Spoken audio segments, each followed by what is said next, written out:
Она за кое што дискутираме денеска е за странските и домашните инвестиции во Република Македонија, меѓутоа и со особено значајните теми кои што треба да се преиспитаат, односно да се донесат соодветни мерки, а тоа е за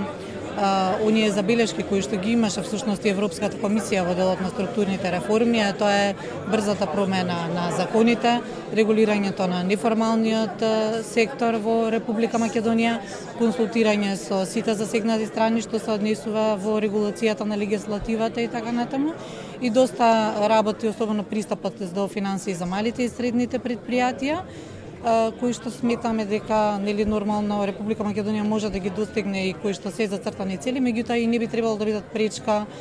барем што се однесува во неформален дел за пристапување во Европската унија. Она кое што е најважно е следење на оние структурни реформи, односно и на мерките кои што се препорачани за коригирање во секоја од државите, бидејќи има посебни препораки, има посебни мерки кои што треба да се спроведат.